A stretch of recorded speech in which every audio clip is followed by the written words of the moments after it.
Highlanders earn a comeback victory against Wagner, 10-8 the final. As Adam Dobrowolski here in the Highlanders Sports Network, head coach Eric Wolfe. Coach, the team's been battling tough. The first 4 losses within 5 goals. How does it feel just for the team to be able to stick tough, be down by 3, but come back to get the victory? I'm just proud of them. They've been working really hard and obviously in practice, and getting over that mental and emotional hump. I think sometimes it can take a bit of time. So for them to find a way and to stay positive and to be resilient all the way through, that's really the only word that just comes to mind for me. It's just I'm proud of them. Now, when I talked to you before the home opener against Mount, 3 things you mentioned that you want the team to play on was being fast, physical, and organized. It did seem like one of those games where, to be honest, for both teams, the organization wasn't there over the first 3 quarters. But what do you think was the difference for the team in that 4th quarter to be organized on offense, get that 4-goal run with 3 of the goals in the 4th quarter to take the lead? Being organized, we thought we found a little pocket. We moved it down to kind of the half boards, a goal line dodge.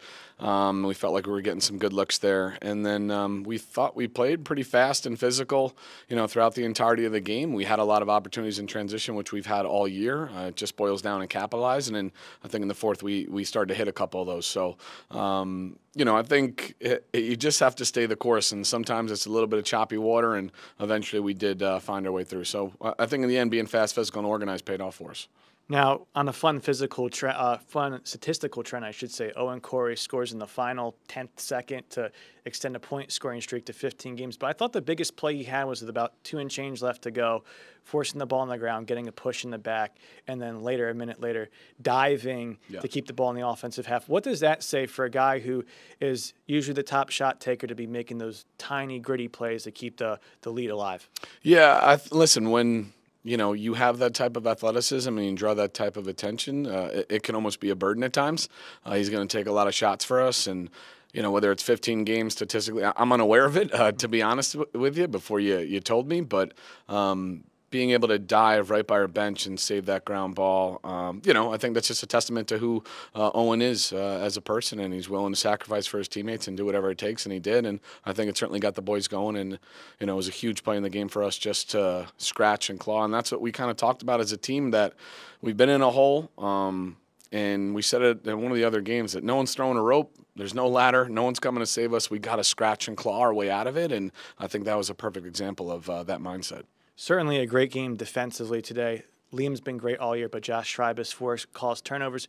But also got to give a shout-out to what they did offensively. Josh had an assist, and then Teddy Grimley scored on a play that I believe touched 4 long poles along the way. So what does it say about those guys to be able to get involved in transition offense? Yeah, it's a huge part of what we do. I think Teddy had his first goal of his career today. Devin Ford had his first goal of his career. Jack Mahoney was last week. Schreibus, I think, was last week as well. It's a big part of what we do. Our defensive personnel is expected to put up points and to be a threat in transition. So, a lot of first career marks, I think, for those guys. Certainly defensively, they did their job today. Keeping a team under 10 goals is huge. A testament to our defense, a testament to Coach Carney as well, who's done a great job prepping the boys. And, I think those guys understand how we want to play. It's an exciting brand of lacrosse, going from defense to offense, and we put the ball on the ground or Liam makes saves, they're going to have chances going from D to O.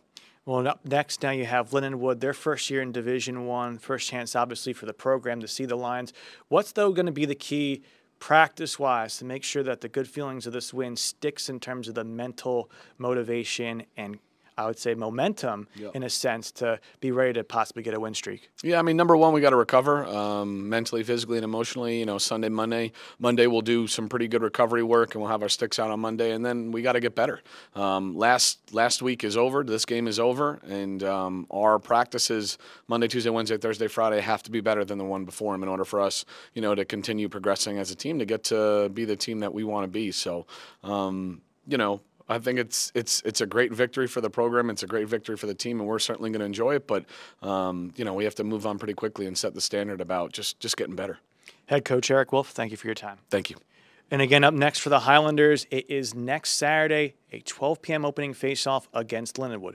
Until then, for the Highlanders Sports Network, I'm Adam Dobrowolski.